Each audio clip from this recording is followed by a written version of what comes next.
अरविंद केजरीवाल की जो शुरुआती की जिंदगी है ना, वो एकदम वैसी है जैसे कि एक आम इंसान की जिंदगी होती है। जैसे कि एक आम इंसान 9 to 5 जॉब करता है, अपनी फैमिली को खुश करने की कोशिश करता है, वैसे अरविंद केजरीवाल अपनी फैमिली को खुश रखने के लिए 9 to 5 जॉब करते थे टाटा स्टील के अंदर, जमशेदपुर के अंदर। वो लगभग है ना, ये बात 1989 की है। और तब अरविंद केजरीवाल के दिमाग के अंदर ऐसा कुछ आता है कि नहीं यार, मुझे इसके अंदर है ना, आई मीन खुशी नहीं मिल रही। तो फिर अरविंद केजरीवाल बोलते हैं कि नहीं, चलो ठीक है, मैं जो है ना सिविल सर्विसेज के अंदर ट्राई करता हूँ। और वो लोगों को सेवा करना चाहते थे, लोगों की सेवा या फिर देश की सेवा करने के लिए वो सिविल सर्विसेज के अंदर आना चाहते थे।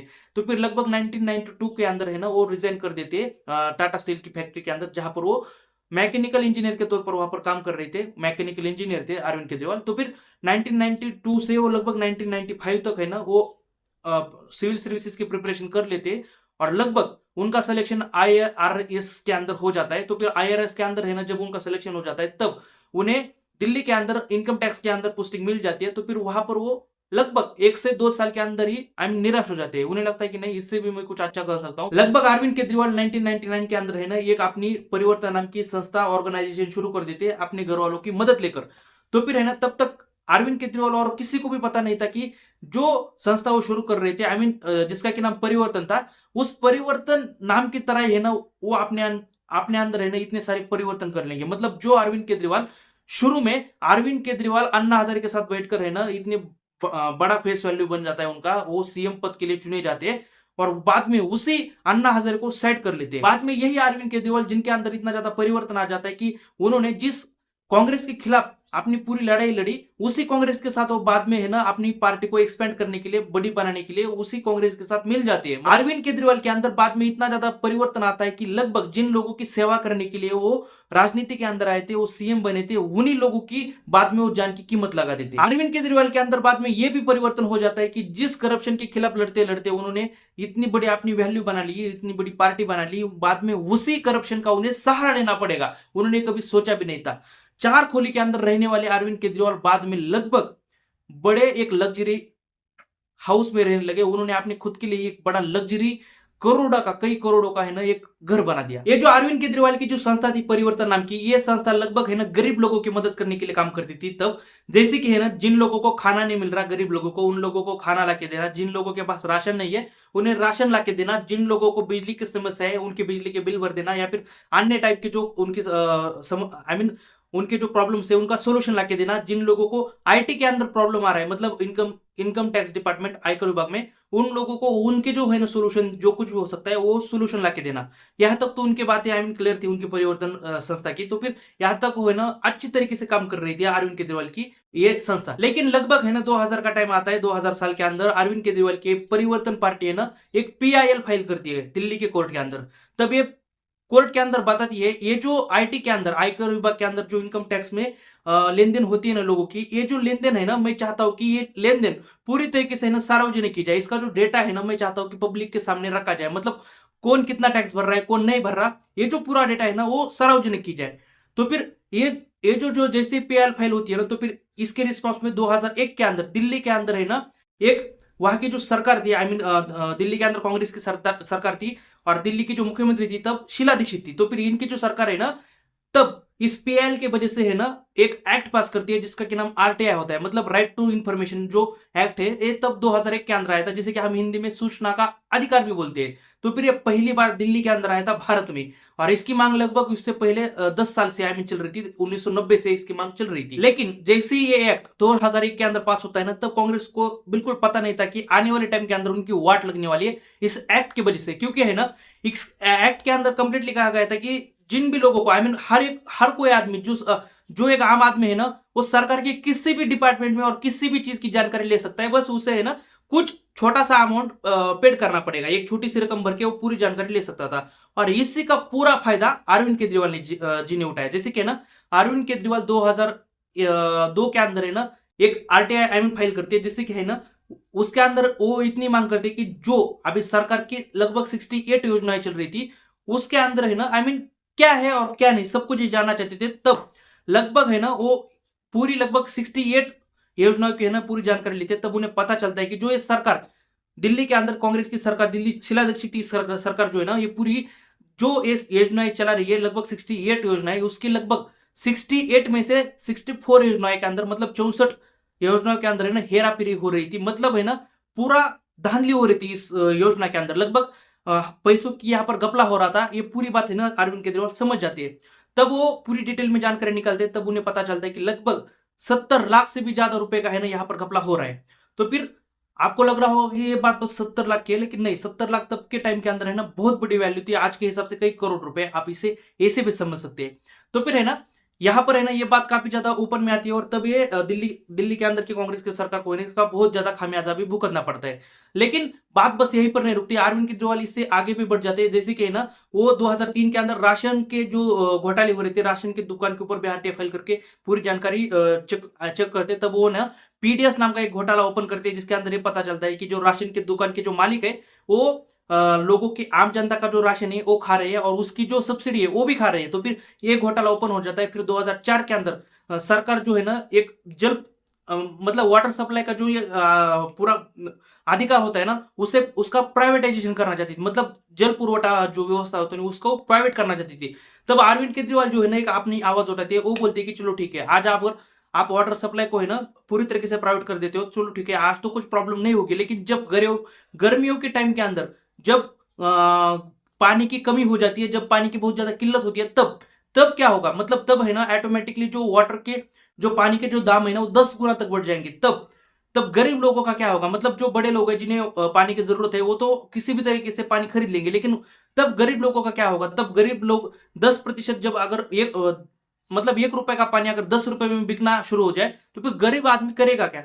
तो फिर यही सी बात रखते हैं और इसको जो है ना रोक लेते हैं। बाद में अरविंद केजरीवाल है ना इससे भी आगे बढ़ जाते हैं, जो दिल्ली के अंदर पब्लिक लैंड के ऊपर, मतलब जो सरकारी जमीन है उस जगह के ऊपर जिन जिन लोगों ने है ना प्राइवेट स्कूल बनाए, प्राइवेट स्कूल बनाकर अपनी मस्त एजुकेशन संस्था चला रहे प्राइवेट तरीके से, उन उन लोगों के ऊपर है ना वो एक याचिका फाइल करते हैं कोर्ट के अंदर, और कोर्ट के अंदर ये बोलते हैं कि इन लोगों ने प्राइवेट जमीन के ऊपर स्कूल तो बना दिया, चलो ठीक है, लेकिन मैं चाहता हूं कि इस प्राइवेट स्कूल के अंदर है ना गरीब बच्चों का फ्री में एडमिशन किया जाए।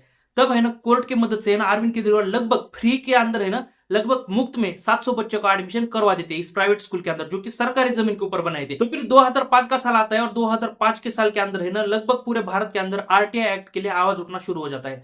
हर जगह पर आरटीआई एक्ट के लिए आंदोलन होना भी शुरू हो जाता है, और इस आंदोलन को जो लीड कर रही थी ना, तो वो जो चेहरा बड़ा चेहरा था जिसका कि नाम था अरुणा रॉय। अरुणा रॉय पूरे भारत के अंदर इस आंदोलन को लीड कर रही थी, और अरुणा रॉय उनमें से एक थी जिन्होंने है ना आरटीआई एक्ट को शुरू में मांगा था, मतलब लगभग 1990 के अंदर पहली बार आरटीआई की मांग हुई थी, और अरुणा राय उनमें से एक थी। तो फिर 2005 के अंदर सरकार को है ना जनता के सामने झुकना पड़ता है, क्योंकि बहुत ज्यादा प्रेशर क्रिएट हो जाता है सरकार के ऊपर, क्योंकि कांग्रेस की सरकार बिल्कुल नहीं चाह रही थी इस आरटीआई एक्ट को फिर से लाना, क्योंकि दिल्ली के अंदर ही केजरीवाल ने पूरी तरीके से बैंड बजा दी थी इस कांग्रेस की सरकार की इस आरटीआई एक्ट के थ्रू। लेकिन फिर ये आंदोलन और ज्यादा बड़ा हो जाता है, इसके अंदर है ना अरविंद केजरीवाल की जो परिवर्तन संस्था है ये भी जुड़ जाती है, अरविंद केजरीवाल भी जुड़ जाते हैं, महाराष्ट्र से अन्ना हजारे जुड़ जाते हैं, और भी बहुत ज्यादा बड़े बड़े नेम थे वो भी सारे जुड़ जाते हैं इस आंदोलन के अंदर, और पूरे प्रेशर में आ जाती है कांग्रेस की सरकार 2005 के अंदर। और सरकार को 2005 के अंदर ये एक्ट पास करना पड़ता है, लगभग 15 जून को ये बिल संसद भवन के अंदर पास होता है, और लगभग 12 अक्टूबर को ये बिल है ना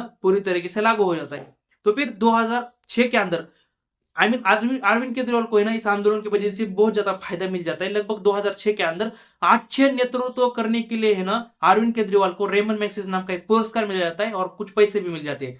तो फिर अरविंद केजरीवाल क्या करते हैं, ये जो पैसा मिला था उन्हें, उस पैसे को एक अपना नया एक फाउंडेशन बना के उस फाउंडेशन के अंदर डालते हैं। उस फाउंडेशन का नाम था पब्लिक कॉज रिसर्च। उस फाउंडेशन को ये अच्छी तरीके से लीड करने शुरू कर देते हैं, जिसे कि हम एनओजी भी कहते हैं उस फाउंडेशन को।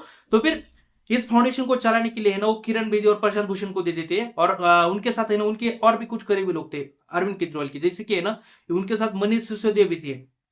तो फिर ये अच्छी तरीके से वहां पर उनका एक फाउंडेशन चल रहा था, एक परिवर्तन नाम की संस्था भी चल रही थी। तो फिर लगभग 2006 के अंदर है ना अरविंद केजरीवाल अपना जो इनकम टैक्स डिपार्टमेंट के अंदर काम कर रहे थे आईआरएस रैंक के ऊपर, तो फिर उसका जो रेजिग्नेशन है ना वो अरविंद केजरीवाल दे देते हैं, और लगभग इस्तीफा देकर वो पूरी तरीके से पब्लिक की सेवा करने में लग जाते हैं। अभी से आप पब्लिक की सेवा समझो, या फिर पॉलिटिक्स के अंदर आने की एंट्री के तौर पर लो, आप जिसे जो चाहे उसे उस हिसाब से आप ले सकते हो। लेकिन बात इतनी पक्की थी कि अरविंद केजरीवाल को है ना जनता के बीच जाना था। लगभग 2010 का साल है ना अरविंद केजरीवाल के लिए गोल्डन ईयर की तरह आप इसे देख सकते हैं, एक गोल्डन ईयर था अरविंद केजरीवाल के लिए, क्योंकि इस साल है ना लगभग कॉमनवेल्थ घोटाला होता है। कॉमनवेल्थ गेम जो है ना उसका आयोजन भारत के अंदर होना था, और इसके लिए भारतीय सरकार ने है ना लगभग 1620 करोड़ रुपए का बजट आयोजित किया था। लगभग है ना अचानक ये बजट है ना अचानक बढ़ जाता है और लगभग इस बजट को है ना 11,500 कर दिया जाता है, 11,500 करोड़।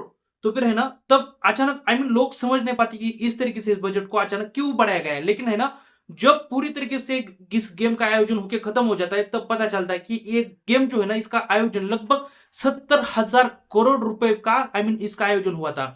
लोग हैरान हो जाते हैं, जो 1620 करोड़ रुपए का आयोजन हुआ था इस गेम के लिए, वो अचानक 70,000 करोड़ तक कैसे पहुंच गया। मतलब है ना लगभग ये 70,000 करोड़ का एक बड़ा घोटाला बन जाता है, कॉमनवेल्थ घोटाला।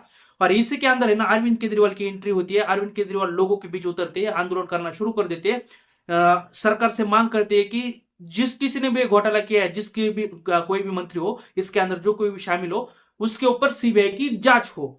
लेकिन प्रॉब्लम यहां पर यह थी कि जिन लोगों ने, जिन भी मंत्रियों ने ये घोटाला किया था, जिन सभी ने मिलकर ये घोटाला किया था, उन्हीं के हाथ में सीबीआई का कंट्रोल था। मतलब सीबीआई भी उन्हीं के पास है और घोटाले भी यही लोग कर रहे थे। तो फिर है ना इस बात से है ना केजरीवाल शॉक हो जाते। तो फिर है ना केजरीवाल क्या करते हैं, केजरीवाल बोलते कि नहीं अब बस बहुत हुआ, अब मैं क्या वो बोलती कि अब मैं है ना लोकपाल की जो लोकपाल आयुक्त है ना उसकी मांग करता हूं। तो फिर केजरीवाल क्या करते हैं, लोकपाल आयुक्त की मांग करते हैं और लोकपाल की भी मांग करते हैं। तो फिर देखिए लोकपाल और लोकपाल आयुक्त ये जो है ना ये दोनों कॉन्सेप्ट है, लेकिन काम सेमी तरीके से करते हैं। एक जो है भारत के अंदर काम करता है और ये जो एक जो है ना राज्य के अंदर काम करता है। अब देखिए लोकपाल जो है ना एक सीबीआई की तरह इन्वेस्टिगेशन कर सकता है किसी भी करप्शन और किसी भी घोटाले का, लेकिन ये पूरे भारत के अंदर कर सकता है लोकपाल। लेकिन वहीं पर जो लोक आयुक्त है ना, लोक आयुक्त क्या होता है, वो लगभग किसी भी राज्य के अंदर किसी भी घोटाले की या फिर करप्शन की जांच कर सकता है, लेकिन वो बस किसी भी राज्य तक ही सीमित है।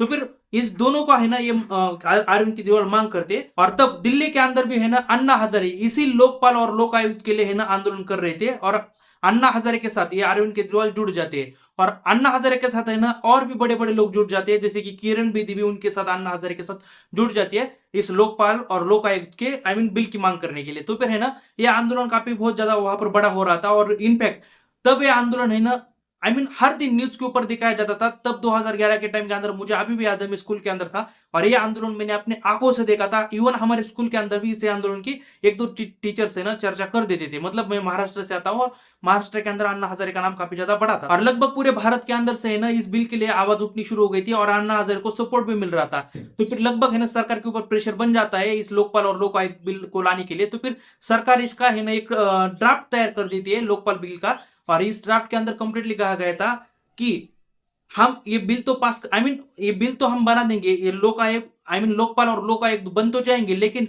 ये जो है ना लोकपाल और लोक आयुक्त इनके पास इतनी पावर है नहीं कि ये जो है ना किसी भी मतलब भारत के पंत प्रधान और बड़े बड़े जितने भी कुछ मंत्री है उनकी जांच कर सके।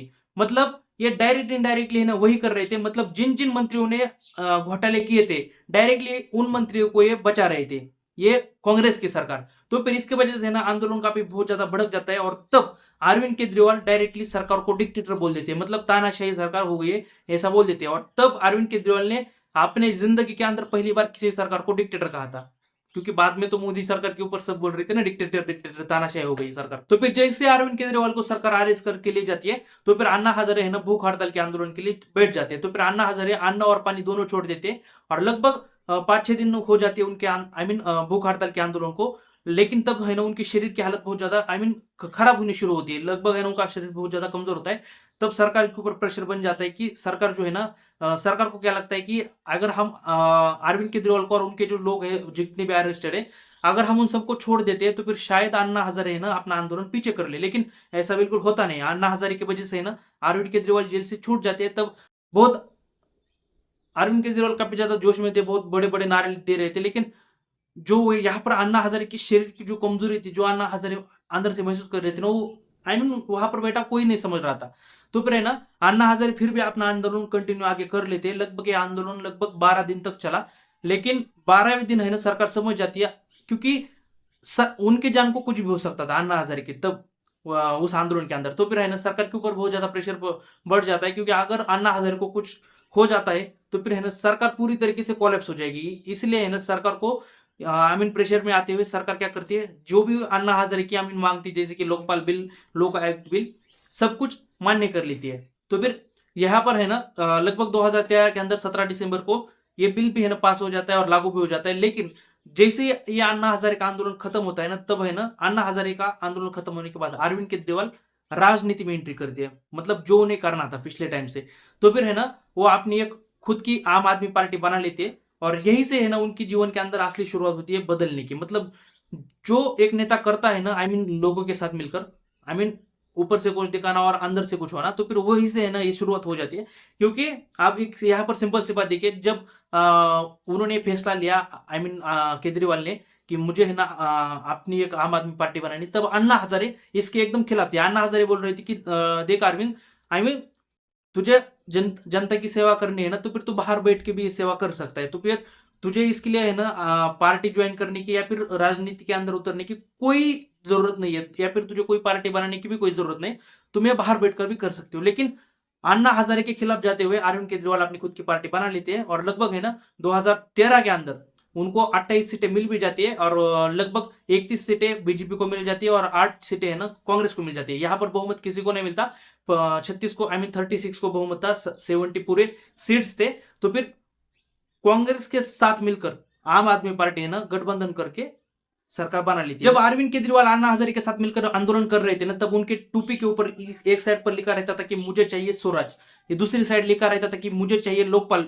मतलब है ना मुझे चाहिए लोकपाल, मुझे चाहिए स्वराज। यहाँ पर है ना जहां पर लिखा रहता था वहां पर है ना अचानक पार्टी बनाने के बाद लिख कर आया कि मैं हूं एक आम आदमी। मतलब है ना उन्होंने अपनी पार्टी की यही से प्रमोशन करना शुरू कर दिया अन्ना हजारे के साथ बैठकर ही। मतलब है ना अन्ना हजारे तो एक साइड खिलाफ है उनके, लेकिन फिर भी है ना जहां पर आई मीन लोगों ने लोगों ने वहां पर एक्सेप्ट कर लिया कि शायद अन्ना हजारे उनके साथ है, लेकिन ऐसा बिल्कुल था नहीं। मतलब जिस अन्ना हजारे की वजह से अरविंद केजरीवाल का इतना आई मीन इतना बड़ा नाम हुआ, फेस वैल्यू हुई कि उन्हें 28 सीटें मिले, उस अरविंद केजरीवाल ने ना अन्ना हजारे को साइडलाइन कर दिया। और बाद में है ना जिस पार्टी के खिलाफ लड़ते लड़ते है ना उन्होंने 28 सीटें लड़ी, आई मीन जीती थी। मतलब उन्होंने पूरा चुनाव कांग्रेस के खिलाफ लड़ा था, क्योंकि कांग्रेस एक करप्शन वाली पार्टी थी, उसके खिलाफ चुनाव लड़कर उन्होंने 28 सीटें जीती थी। लेकिन बाद में जैसे उन्हें है ना ये 28 सीटें मिल जाती है, 2013 के अंदर पहला इलेक्शन लड़ रहे थे अरविंद केजरीवाल, तो फिर डायरेक्टली है ना उस इलेक्शन के अंदर 28 सीटें मिलने के बाद बहुमत ना होने के कारण है ना वो कांग्रेस के साथ, मतलब जिस कांग्रेस के खिलाफ उन्होंने ये आई मीन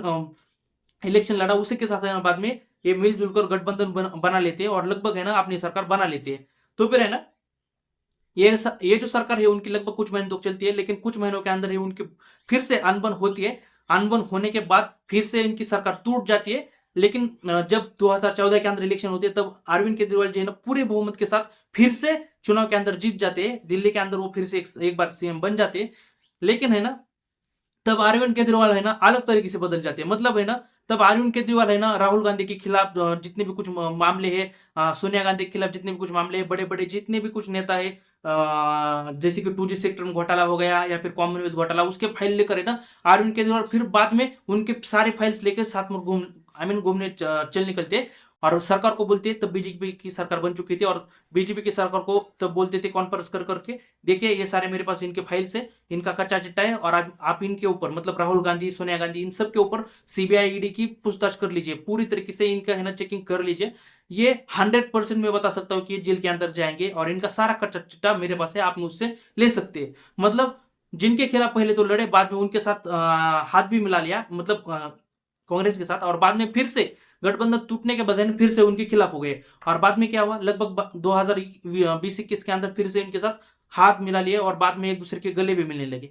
लेकिन ये तो बस 2014 तक के है ना, इनकी 14-15 तक की शुरुआत थी। लेकिन अरविंद केजरीवाल जैसे जैसे आगे बढ़ते हैं ना अपने राजनीतिक जीवन के अंदर, उन्होंने देखिए कुछ चीजें है ना आप उनके राज्य के अंदर, जैसे कि कुछ चीजें मुझे काफी ज्यादा अच्छी लगी जो उन्होंने किए। उनमें से 2 चीजें, जैसे देखिए हेल्थ के सेक्टर में है ना उन्होंने काफी ज्यादा अच्छा काम किया, मैं ये मानता हूं। और दूसरा जो काम है ना उन्होंने शिक्षा के अंदर किया, उन्होंने ये 2 काम बहुत अच्छे तरीके से किए। और लगभग राजनीति के अंदर आने से पहले मतलब 2012 तक उन्होंने जितने भी कुछ काम किए थे, सारे अच्छे काम मैंने आपको बताए। मैंने ये काम इसलिए बताया क्योंकि बाद में अरविंद केजरीवाल जिस तरीके से बदले ना, मतलब हवा का झोंका भी इतने जोर से नहीं बदलता जितने जोर से ना अरविंद केजरीवाल बदले। लेकिन यहाँ पर अरविंद केजरीवाल जी की सरकार है ना सब कुछ चीजें फ्री में बांटकर उनके पास बजट ही नहीं बचता। मतलब है ना इन्होंने फ्री बिजली दे डाली, फ्री पानी दे डाला, बस टिकट फ्री कर दिए, अलग अलग योजनाओं के ऊपर सब्सिडी दे डाली। और ये जो बजट होता है ना, जो रेवेन्यू होता है ना, जिसके थ्रू है ना डेवलपमेंट होता है और अन्य जो चीजें की जानी चाहिए ना, उसके ऊपर ये बजट ही नहीं बचा। ये सारा फ्री के चक्कर में बजट निकल गया, क्योंकि उन्हें अपनी पार्टी के अंदर इलेक्शन जीतना था। और ये जो प्रदूषण के ऊपर बजट, पोल्यूशन के ऊपर जो कंट्रोल करने के लिए बजट लगाना चाहिए था ना, उसके ऊपर लगाने के लिए बजट बचा ही नहीं, और इन्होंने उनके ऊपर ध्यान दिया भी नहीं। लगभग है ना 2013 के अंदर 150 के आसपास रहता था AQI, मतलब एयर क्वालिटी इंडेक्स दिल्ली के अंदर। वो लगभग 2021 आते आते 300 के पार चला गया। 300 के पार अगर कोई AQI जाता है तो फिर आप किसी भी एक्सपर्ट से पूछ लीजिए या फिर डॉक्टर से, लगभग आपके लंग्स के लिए, मतलब हमें सांस लेने के लगभग 50 का AQI है ना, एयर क्वालिटी इंडेक्स अच्छा होता है 50 का। लगभग ये 300 के पार चला गया, मतलब ये कितना ज्यादा गंभीर है।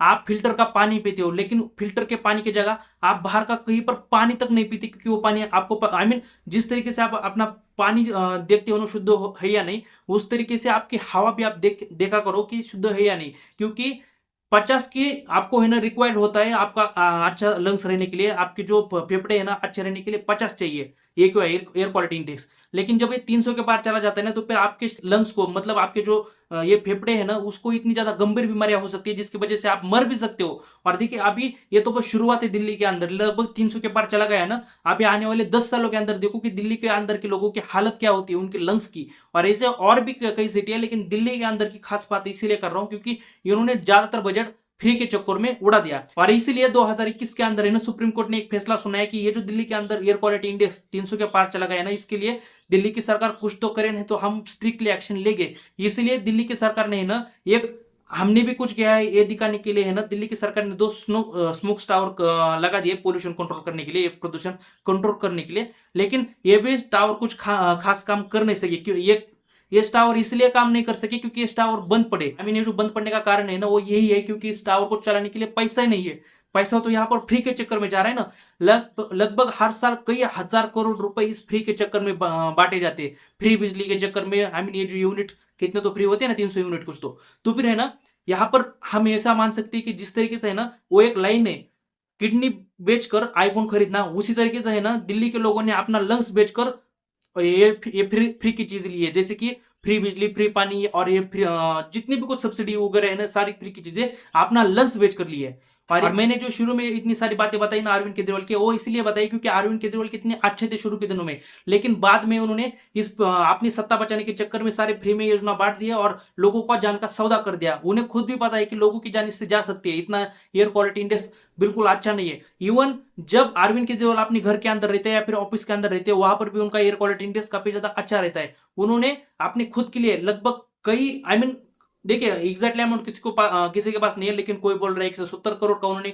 अपने लिए घर बनाया, या फिर कोई बोल रहा है कि 50 करोड़ का है, लेकिन घर बनाया ये बात लग्जरी लग्जरी घर बनाया ये बात पक्की है। मतलब जो अरविंद केजरीवाल शुरू के दिनों में वैगनर गाड़ी के अंदर घुमा करते थे और 4 खुली के अंदर रहते थे, वो अरविंद केजरीवाल बाद में ना एकदम लग्जरी घर बनाकर रहने लगे। उस घर का एक टॉयलेट, टोटो टॉयलेट है, उस घर के अंदर का जो लगने वाला टोटो टॉयलेट है, ये बात मैंने नहीं बोली, लेकिन बीजेपी के ये प्रवक्ता है संदीप पात्रा, उन्होंने कंफर्म किए। उन्होंने कुछ फाइल्स भी दिखाई थी।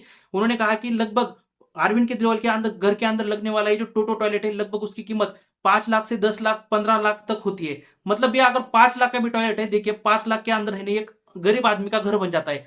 उस घर के अंदर लगने वाले जो पर्दे हैं, एक खिड़की के ऊपर लगने वाले पर्दे, उस पर्दे की कीमत 10 लाख से लेकर 15 लाख तक है। अगर वो 5 लाख का भी पर्दा है ना, तो फिर देखिए 5 लाख के खर्चे के अंदर एक गरीब का घर बन जाता है। तो फिर एक आम से रहने वाले अरविंद केजरीवाल अचानक इतने बड़े बन जाते हैं, इतनी तरीके से उनके अंदर परिवर्तन आ जाता है। और दूसरी बात, अरविंद केजरीवाल जो इतना जो इन्होंने है ना पूरी तरीके से इलेक्शन इसी बात के ऊपर लड़ा था कि मैं करप्शन को मिटाऊंगा, करप्शन को हटाऊंगा। जो ये बड़े बड़े फाइलें लेके घूमते थे ना कांग्रेस और सबकी, तो फिर देखिए ये तो मिल गए उनके साथ, ये बात अलग है, लेकिन उन्होंने कंप्लीटली कहा था कि मैं पूरे मेरे जीवन के अंदर कभी करप्शन नहीं करूंगा। लेकिन ये बात अभी कंफर्म हो चुकी है, ईडी ने ये बात कंफर्म बोली है कि गोवा के अंदर जो इलेक्शन हुए थे, उस इलेक्शन के अंदर है ना 50 करोड़ रुपए की हेराफेरी हुई थी। और इसमें जो ज्यादातर पैसा है ना 25 करोड़ से ज्यादा, वो लगभग हवाला के थ्रू आया था। और ये सारा पैसा 50 करोड़ है ना आम आदमी पार्टी का था, जो कि उन्होंने इलेक्शन कैंपिंग करने के लिए गोवा के अंदर दिया गया था, मतलब लड़ने के लिए दिया गया था। देखिए हर पार्टी मैं मानता हूं हर पार्टी है ना करप्शन करती है, लेकिन अरविंद केजरीवाल जिस मुद्दे को लेकर आए थे कि मैं कभी करप्शन नहीं करूंगा, अगर बस पैसों से इलेक्शन के अंदर जीत मिलती ना तो फिर अरविंद केजरीवाल कभी जिंदगी के अंदर जीतते नहीं। क्योंकि 2013 और 2014 के अंदर जब इलेक्शन हुआ ना, तब अरविंद केजरीवाल को फर्स्ट टाइम 28 सीटें मिली थी लगभग 70 में से। तो फिर अगर ये उनके पास तो पैसा था भी नहीं, अगर वो बात बस पैसे की होती ना तो फिर अरविंद केजरीवाल को 28 सीटें कभी आती नहीं, और लगभग 6 से 7 महीने के अंदर ही उनकी सरकार गिर जाती है, और लगभग 2014 के अंदर फिर से इलेक्शन होता है, तब उन्हें लगभग 70 में से 65 सीटें मिल भी जाती है। मतलब है ना, अरविंद केजरीवाल लगभग 90% से ज्यादा सीटों के साथ जीत जाते हैं, और उनके पास तब बिना पैसे के वो सीटें जीत जाते हैं। मतलब लोगों ने जो उन्हें वोट दिया था ना, वो उनके काम को देखकर वोट दिया था। जो उन्होंने 2001 से लेकर 2012 तक का उन्होंने अच्छा काम किया था, उसके लिए उन्होंने लोगों ने उनको वोट दिया था। अगर बात बस पैसे की होती ना, पैसा देकर इलेक्शन, क्योंकि जो गोवा के अंदर उन्होंने किया, तो फिर हर इलेक्शन पैसा देकर जीते बिल्कुल नहीं जाते। अभी अरविंद केजरीवाल की कौन सी वजह थी मुझे पता नहीं, जो उन्होंने पैसे देकर इलेक्शन के अंदर कैंपिंग की। चलो ठीक है, आज के टाइम के अंदर हर कोई करता है, लेकिन पैसे देकर हर चीजें खरीदी भी नहीं जा सकती। पूरी तरीके से घोटाला तो हुआ था अरविंद केजरीवाल जी का, ये शराब घोटाले के अंदर, शराब नीति के अंदर। हाँ, ये बात तो कंफर्म है, इन्होंने घर भी बनाया, ये बात भी कंफर्म है। तो फिर ठीक है, जो कुछ भी था यही था। अगर अच्छा लगा हो तो ठीक है, लाइक कर देना, सब्सक्राइब कर देना, बुरा लगा हो तो सॉरी, और कमेंट भी कर देना। ठीक है, thank you for watching me.